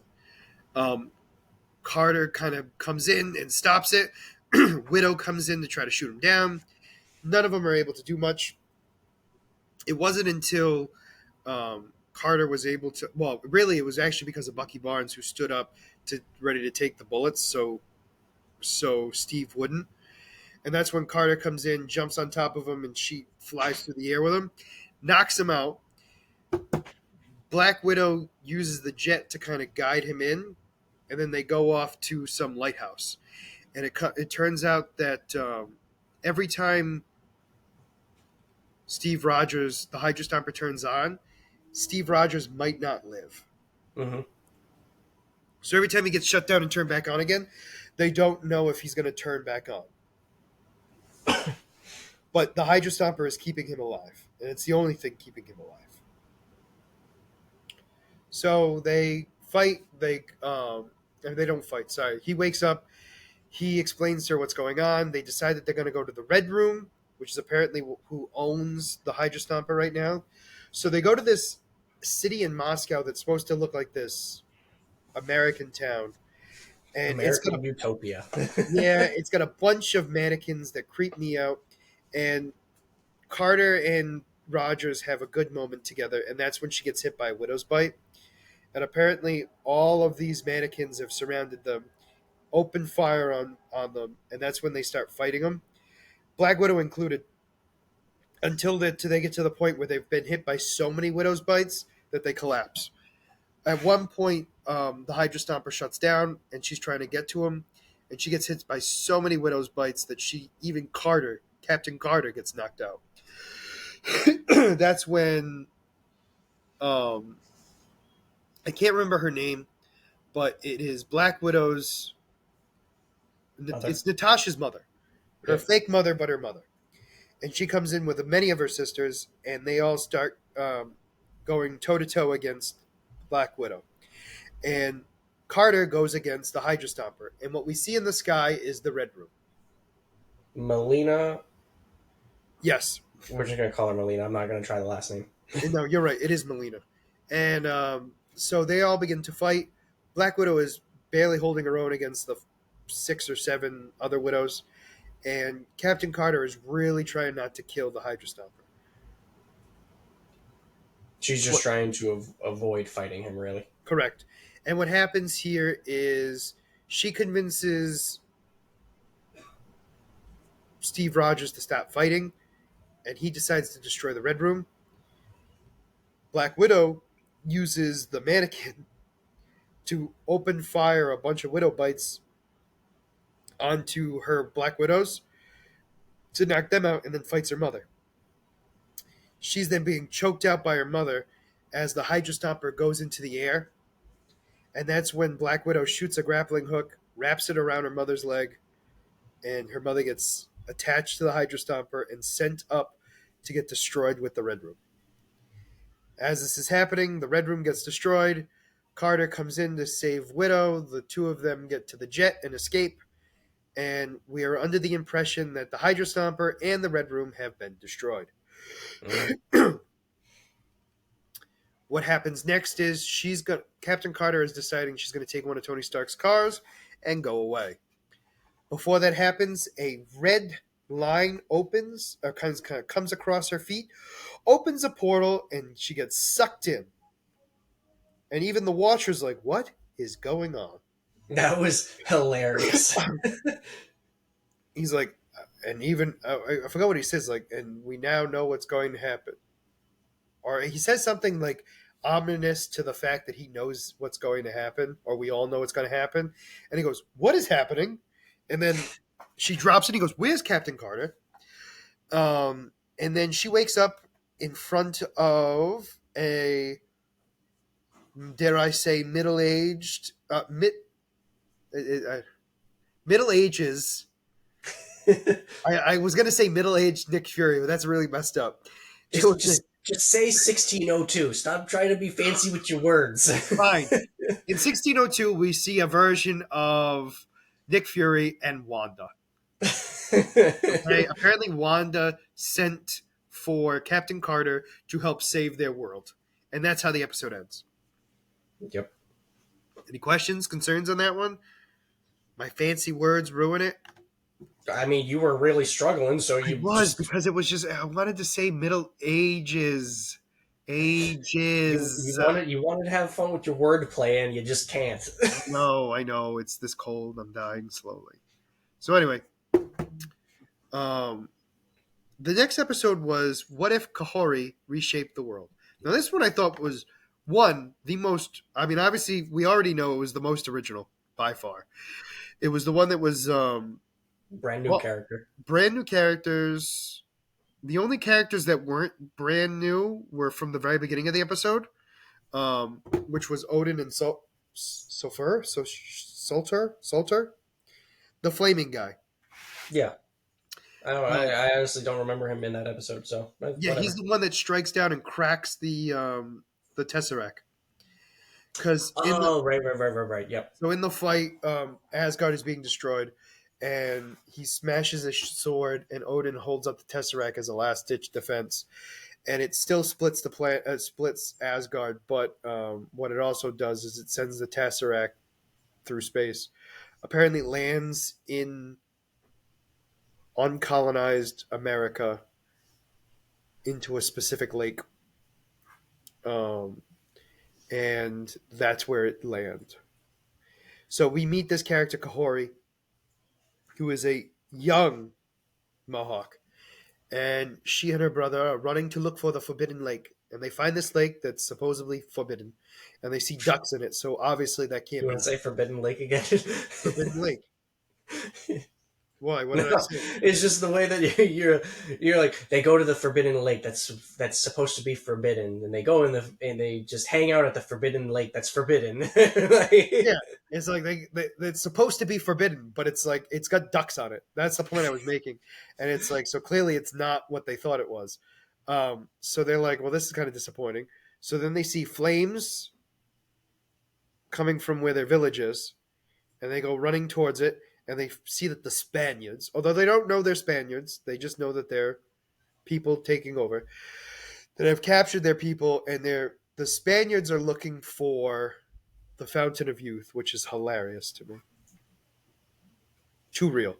I mean, no, that's why it's hilarious. No, it's just hilarious. It's just like, it's exactly what they did.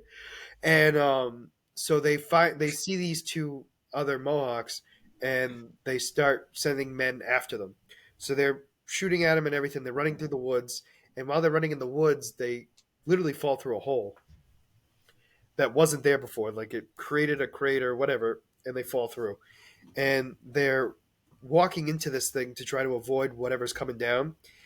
And it turns out that they find the real Forbidden Lake. This thing is bright blue, like Tesseract blue. Wink, wink. And I wonder what it is. I wonder what it'll do. So anyway, she gets shot in the arm and falls into the lake. She then is in the water. All of a sudden, is ready to swim up. She gets sucked down to the bottom into the Tesseract, and she gets shot out of this portal in who knows where, and lands where all these other Mohawks were from her past.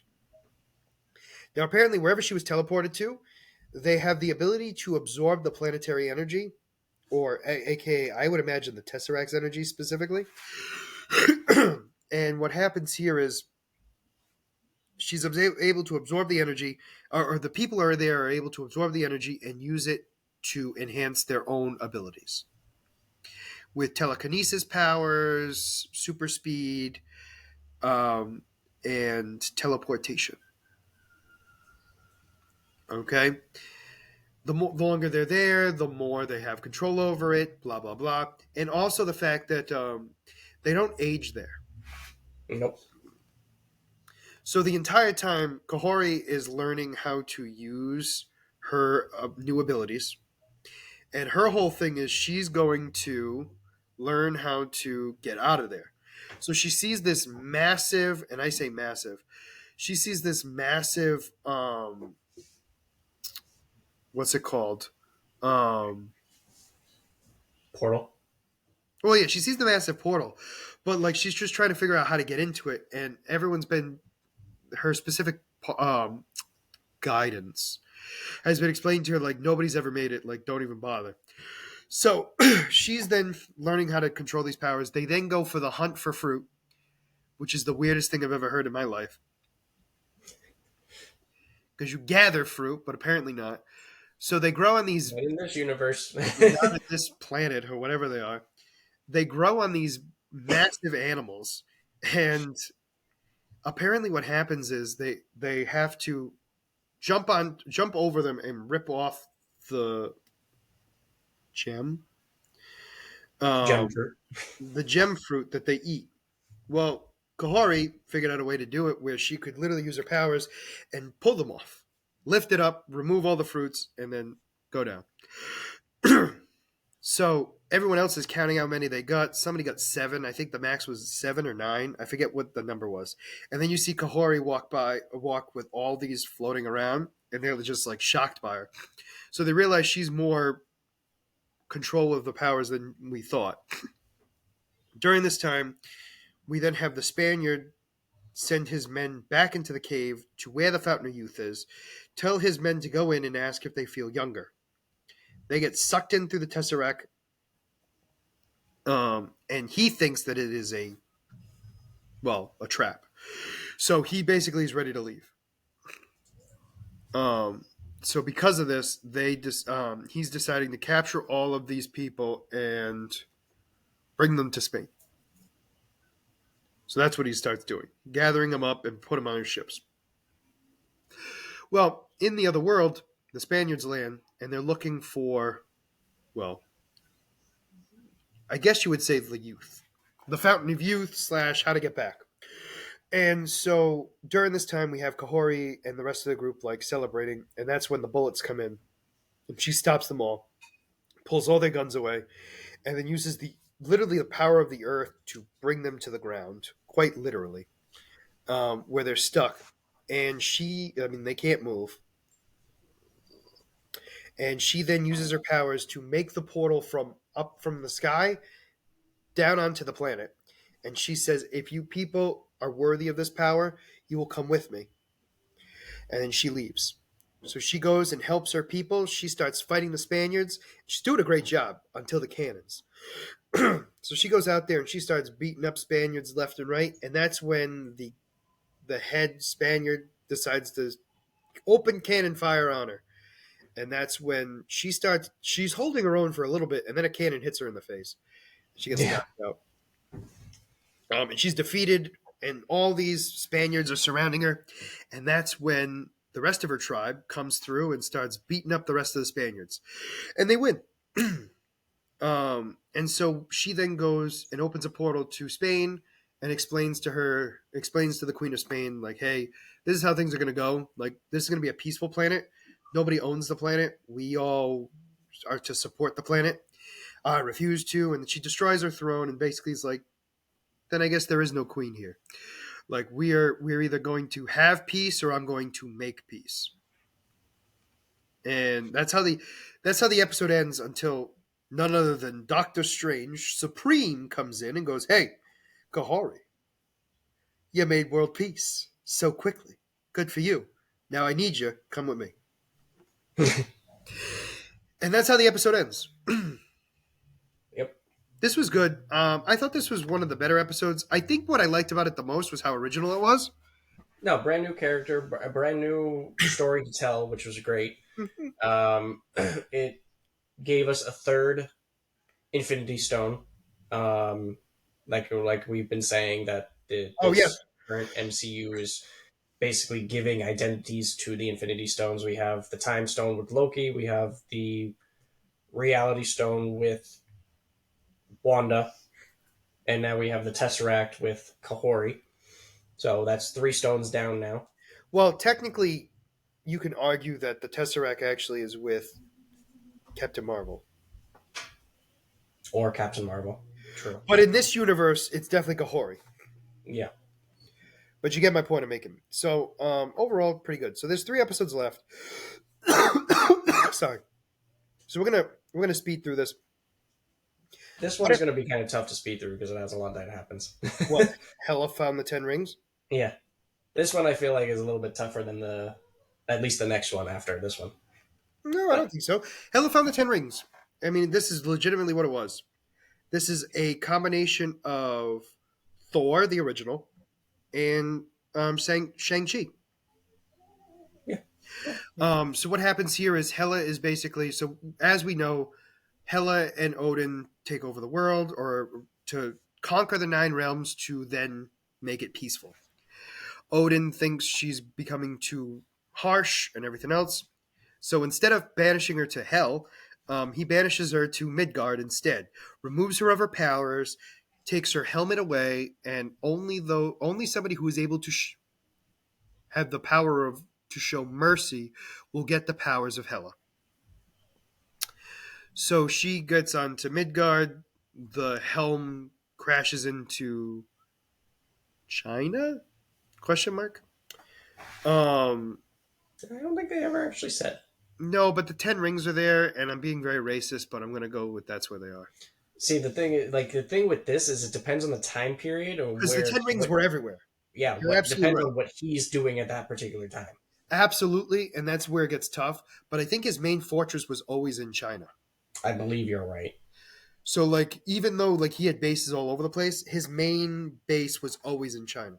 But anyway, let's forget that. It's on Midgard. We can agree to that.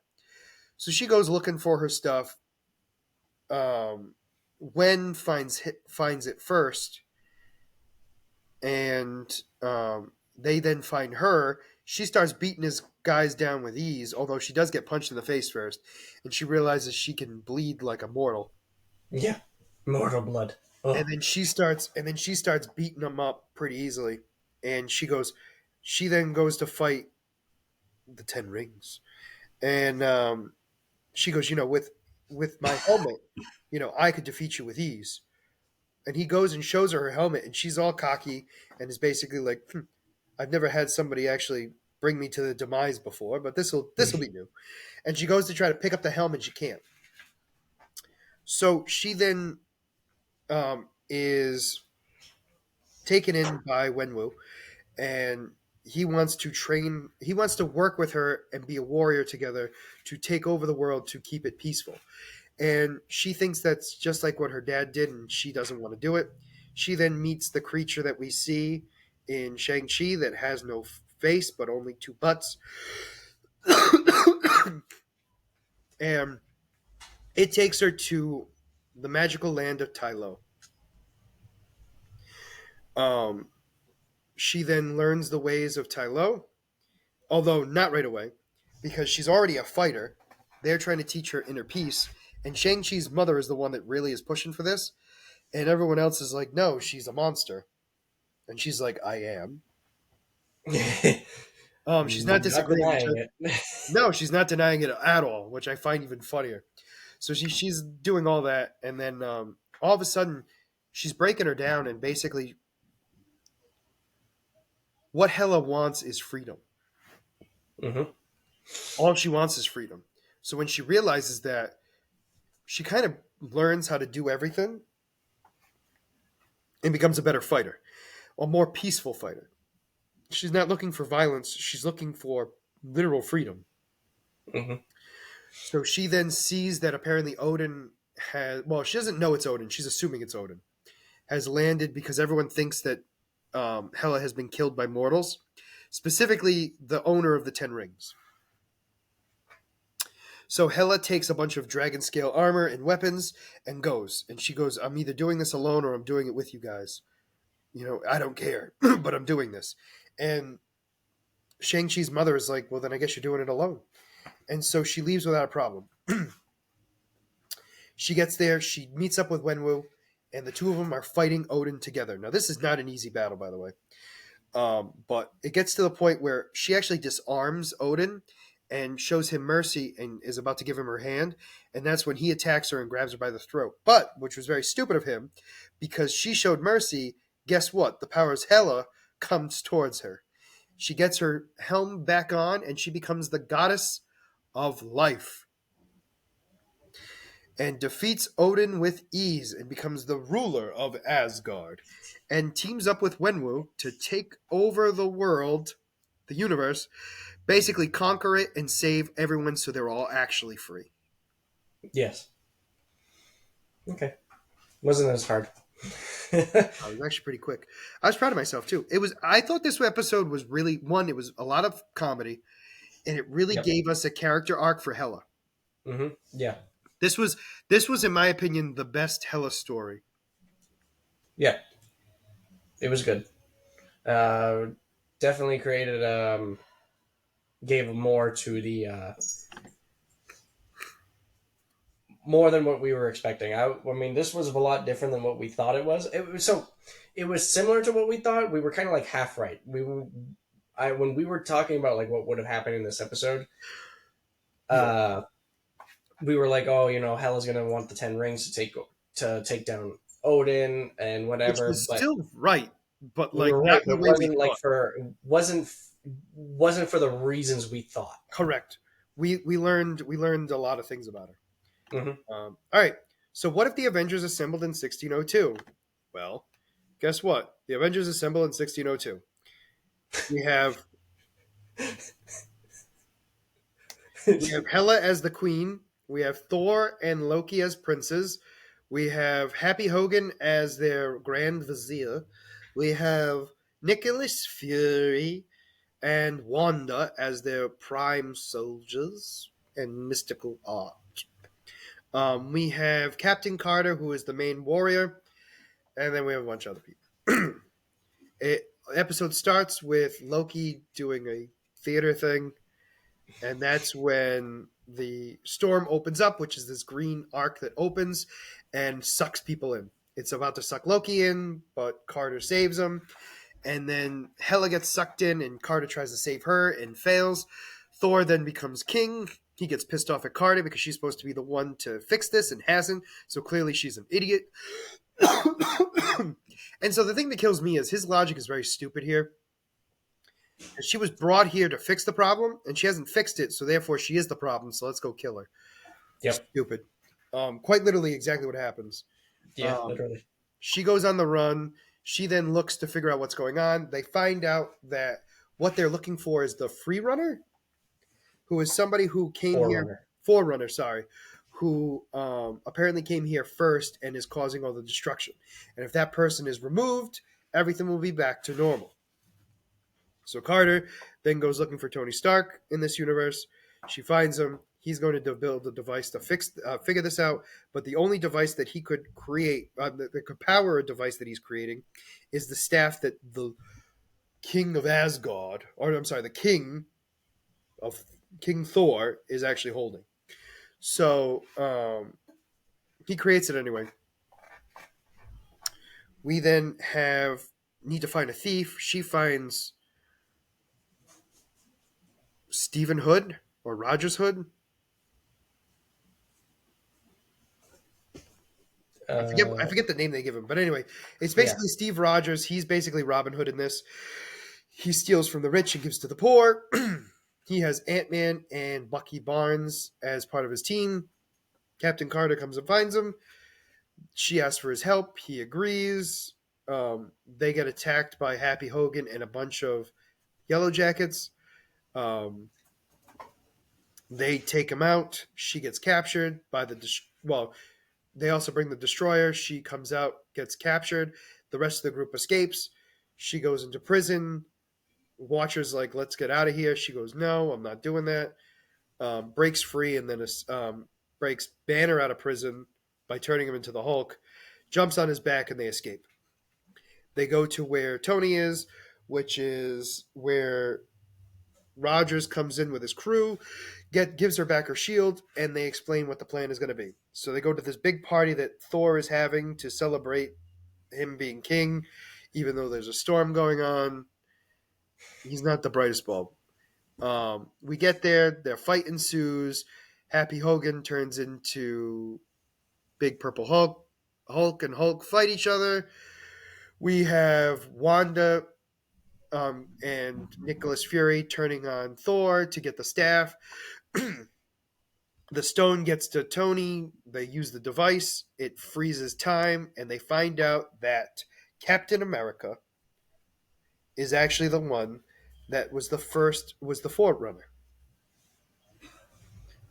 Mind blown. But this version of Captain America was one from Infinity War. No. Yep. No, Infinity War. I was right. Sorry. Yep. For some reason, I was thinking Endgame, but it wasn't Endgame. It was Infinity War when he accidentally scrapes the time stone and he gets sucked into this timeline.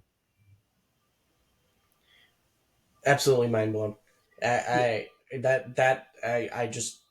We both lost it when we saw that. I honestly, yeah, we did. So then he hits the device and goes back to his timeline, and everything gets fixed. But Captain Carter is stuck in 1602. And then who else shows up? None other than Doctor Strange Supreme. And that's how the episode ends. That is the end of the episode, and it sets up episode 9. So the final episode is what if Strange Supreme or Doctor Strange Supreme? What if Strange Supreme intervenes? Sorry. Yeah, he's not Doctor Strange. He's just Strange Supreme. That's right. So the episode starts pretty much right where the last one left off. And he's basically convincing her that he needs her help to stop a universal threat. Multiversal threat? His mission is to do what he is claiming is that his mission is to do what the Watcher won't do and intervene to save universes. So when he detects a universe killer, he wants to go and intervene. And he has basically a whole showroom of universe killers. And what's hilarious is apparently one of them escaped. One of them escaped, and he cannot. He knows where she is, but she will see him a mile away. He cannot get close to capture her. Correct. So she agrees to help out, and she gets to this universe where Red Skull has taken over the world. Yep, the Hydra won. Yes. Captain America was defeated. Well, it was specifically correct. Well, there was no Captain America. Carter was just Captain America was never created. That's what correct. It was. Correct. Okay. Yeah, I'm almost positive that's what they said. There was no Carter and there was no Steve Rogers. Oh, that's how they phrased it. Well, how he phrased it anyway. But anyway, that being said, She then sees this blue light come by her, and she gets starts backed around. It's Kahori. Well, apparently, the two of them start to talk and realize that Doctor Strange is the one that's actually the crazy one, and is using or wanting to use the two of them to capture a bunch of powerful beings to bring back his wife. Not wife. Universe. Okay, we'll go with that. Fair enough. So anyway, he then makes a portal, sends them both through. He then tries to capture Kahori. Captain Carter tries to reconvene. No, oh my, Intervene. intervene. I had every other one but the right one. Wow. Yeah, these meds are not helping. So anyway, he's now using his magic to capture her. She uses her shield and opens up a bunch of prisons, which may or may not have been smart, releasing very powerful beings. The two of them then escape to try to find the forge, where he's going to basically use them to He basically plans to sacrifice all of these powerful universe killers and universe savers to bring back his universe. and to bring back his universe. So in the end, Kahori and Captain Carter fight Supreme Strange, but Captain Carter becomes Infinity Carter by taking the stones away from Infinity Killmonger. Um, and she then begins to fight none other than basically she fights Supreme Strange. Her and She, Kohori fight to team up to fight Strange, and and they're doing a basically good there's job. like a whole game going on where Kohori is trying to reverse things and send everyone back to their universe, and Strange is like constantly trying to bring them down. And And that's when, at one point during that entire sequence, they begin to start throwing their weapons to Carter, and she yep, starts picking them up. So she's got Hela's cowl, she's got Thor's, um, what's it called, the vibranium sword. mm-hmm. So like they got all of that, and so they come in, and she starts beating on Strange, and it looks like they win. But then Strange turns into a massive monster again. It's ready to kill them. But in the end, Strange decides to realize the humanity inside of himself, control the monster enough to fall into the forge and create his universe back without him. Yep, he Captain Carter was able to get to the humanity in him. Yeah. Yep. And so then the Watcher brings Kahori back to her universe, and he offers to take her back to hers, but she asks for the scenic route. And at the end, we see the Tree of Life, where Loki is, at the end of this episode, and that's how it ends. And we're This getting was a a season 3. phenomenal. This was a phenomenal This was a good episode. end This was a good end. because we kind of knew that Strange Supreme was never going to be a good guy.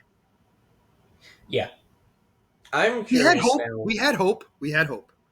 Oh yeah, his monsters were going to eventually overtake him. Yeah, which wasn't all that shocking. I'm curious now what's going to happen because Watcher said he needed to be the one to watch over Killmonger and Zimos. So I'm curious Well, what's that's not going a on with problem that anymore. because they got set free. Well, they're already set free, and the stones were not in their possession. Because remember, Killmonger had the stones. I took that as a different Killmonger. No, that's the same Killmonger. It is? Oh, okay. Yeah. So in my mind, what happens there is Killmonger won that fight, and then, granted, whether it be temporary or not, he now no longer has it because they've been taken away from him. They took it. Okay. And it was Carter that Kahori and Carter took it away from him. Yeah, they took him away. Like I said, I thought that was a different Killmonger. I mean, so- realistically, it still technically could be, but it doesn't make sense for me because it looked way too similar. Yeah. For them to use somebody who was so similar from season 1 to make it be somebody different would be stupid in my mind. But that's just because she made it seem like I know who you are. You know what I'm saying? So like that was my thing. Anyway, so yeah, overall, I mean, this was great. We're gonna get a season 3. I'm excited about it. That's pretty much it. Yeah, no, Um, that was a good good season. Season 3 already looks great from the clip that we already got. yeah. Um, there's so much potential that they could just keep going with this. I mean, we've talked about it. You and I have talked about a few that we could possibly have. We could Oh, definitely. just other ideas that So you could many. have. You could what happened? What if the other half got blipped away? Uh, what if Thanos invaded New York instead of Loki? Yep. Just so many other opportunities that they can do. Something simple like I just said, or we could go even farther and just what if Gore killed Thor?